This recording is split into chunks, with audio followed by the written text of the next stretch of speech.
Hai. Nah, perkenalkan, nama saya Nuri Lika Hidayah, NIM 721141802.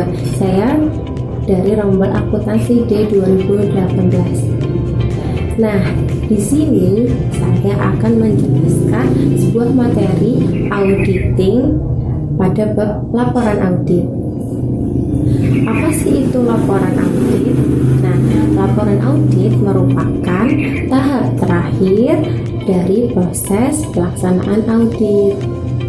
Ya, selanjutnya ada laporan audit standar tanpa pengecualian. Di dalam laporan audit standar tanpa pengecualian ini berisikan 8 bagian. Nah, yang pertama, judul audit. Judul audit ini harus ada. Untuk apa? Karena untuk membedakan laporan audit dengan laporan yang lain.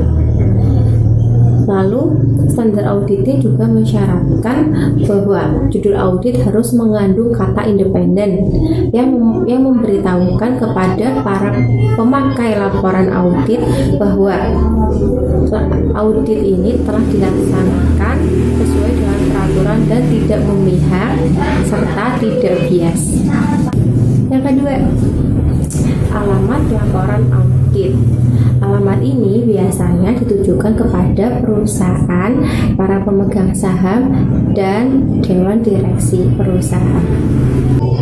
Bagian yang ketiga. Nah, di bagian ini menunjukkan bahwa kantor akuntan publik telah melaksanakan proses audit. Bagian yang keempat. Nah, bagian ini adalah bagian tanggung jawab manajemen, di mana laporan keuangan merupakan tanggung jawab dari manajemen, dan tanggung jawab ini meliputi pemilihan prinsip-prinsip akuntansi yang tepat dan pengendalian internal yang mencukupi untuk penyajian laporan keuangan yang bebas dari salah saji yang material akibat kecurangan ataupun kesalahan. Bagian yang kelima. Nah, di bagian yang kelima ini terdapat 3 paragraf. Paragraf yang pertama menjelaskan bahwa auditor telah melaksanakan audit sesuai dengan standar auditing yang berlaku. Paragraf yang kedua. Paragraf yang kedua ini menguraikan ruang lingkup audit dan bukti audit yang dikumpulkan. Paragraf yang ketiga, auditor yakin bahwa bukti yang dikumpulkan telah mencukupi untuk mendukung pendapat auditor. Bagian yang keenam. Nah, di bagian yang keenam ini merupakan pendapat auditor. Paragraf pendapat auditor ini merupakan kesimpulan dari hasil audit. Bagian yang ketujuh, nama dan alamat KAP. Nama dan alamat KAP ini berisikan nama serta alamat kantor akuntan publik yang melaksanakan audit. Bagian yang terakhir. Bagian yang terakhir ini berisikan tanggal laporan audit. Tanggal yang tepat untuk pengisian tanggal laporan audit ini yaitu di mana telah diselesaikannya tanggung jawab auditor atas prosedur audit di lokasi pemeriksaan.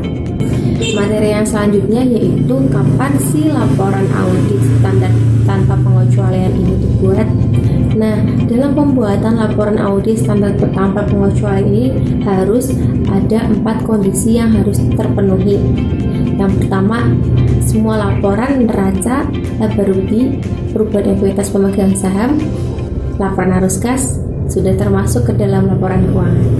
Yang kedua, bukti yang terkumpul sudah cukup memadai dan auditor dapat menyimpulkan bahwa audit telah dilaksanakan sesuai dengan standar auditing yang berlaku.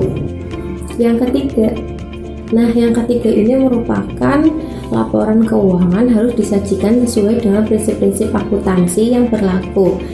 Yang keempat, tidak ada situasi yang memungkinkan auditor untuk menambahkan paragraf penjelas atau modifikasi kata-kata di dalam laporan audit. 4 kondisi ini harus terpenuhi apabila kita ingin membuat laporan audit standar tanpa pengecualian. Yang selanjutnya ada 4 kategori dalam laporan audit. Kategori yang pertama, laporan audit wajar tanpa pengecualian. Nah, kategori ini mensyaratkan bahwa 4 kondisi yang tadi saya sebutkan harus terpenuhi. Kategori yang kedua, laporan audit wajar tanpa pengecualian dengan paragraf penjelas atau modifikasi kata-kata. Suatu audit telah dilaksanakan dengan hasil yang memuaskan dan dapat disimpulkan bahwa laporan keuangan telah disajikan secara wajar. Akan tetapi, auditor yakin bahwa auditor harus memberikan informasi tambahan pada laporan audit. Kategori yang ketiga, laporan audit wajar dengan pengecualian. Nah, di sini auditor telah menyimpulkan bahwa keseluruhan laporan keuangan itu telah disajikan secara wajar. Akan tetapi, ruang lingkup audit dibatasi secara material dan prinsip-prinsip akuntansi tidak diikutsertakan dalam pembuatan laporan keuangan. Yang keempat, pendapat tidak wajar. Nah, pada kategori ini auditor tidak memberikan pendapat karena dalam penyajian laporan keuangan dilakukan secara tidak wajar. Materi yang selanjutnya yaitu penyimpangan dari laporan audit wajar tanpa pengecualian. Ada 3 kondisi yang memerlukan penyimpangan. Nah, dapat diikhtisarkan sebagai berikut. 1. Ruang lingkup dibatasi atau pembatasan ruang lingkup.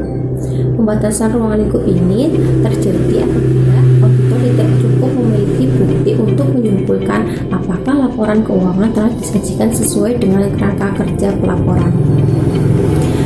2. Penyebab utama dari pembatasan ruang lingkup. Yang pertama dibatasi oleh klien itu sendiri, dan yang kedua dibatasi oleh pihak luar atau auditor.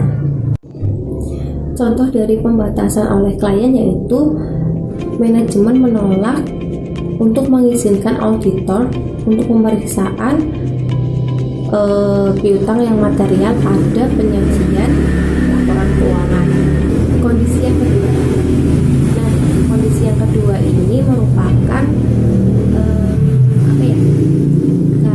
laporan keuangan ini itu tidak disajikan sesuai dengan prinsip-prinsip yang berlaku. Kondisi yang ketiga yaitu auditor tidak independen. Nah, kemudian muncullah 3 jenis utama laporan audit atas 3 kondisi di atas. Yang pertama, wajar tanpa pengecualian. Yang kedua, tidak wajar. Yang ketiga, menolak memberikan pendapat. Yang pertama, laporan audit wajar tanpa pengecualian.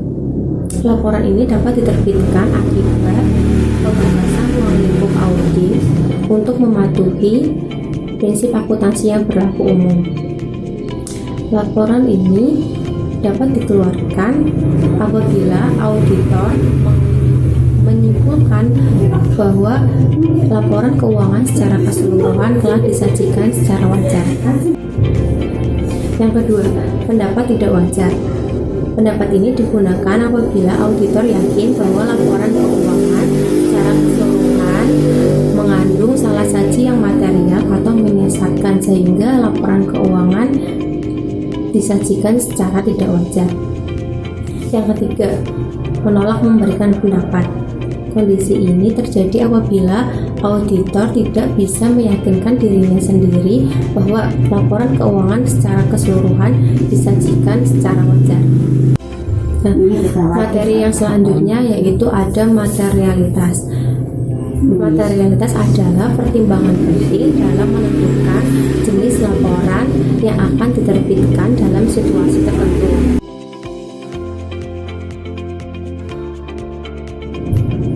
Tingkat yang pertama, jumlahnya tidak material.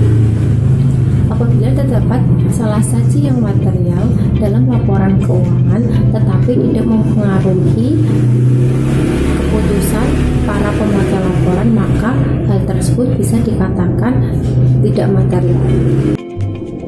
Tingkat yang kedua, jumlahnya material tetapi tidak memperburuk laporan keuangan secara keseluruhan.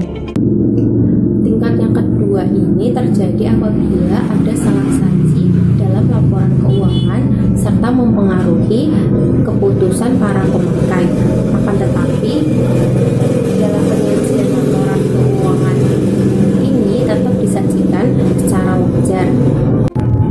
Tingkat yang ketiga, jumlahnya sangat material sehingga kewajaran laporan keuangan secara keseluruhan diragukan. Tingkat materialitas tertinggi terjadi apabila para pemakai mengambil keputusan yang tidak benar apabila mereka menggunakan laporan keuangan secara keseluruhan. Apabila terjadi materialitas yang tinggi, maka auditor harus menolak memberikan pendapat atau memberikan pendapat tidak wajar sesuai dengan kondisi yang ada. Nah, sekian materi yang bisa saya sampaikan di sini. Mohon maaf apabila ada kesalahan. Assalamualaikum warahmatullahi wabarakatuh.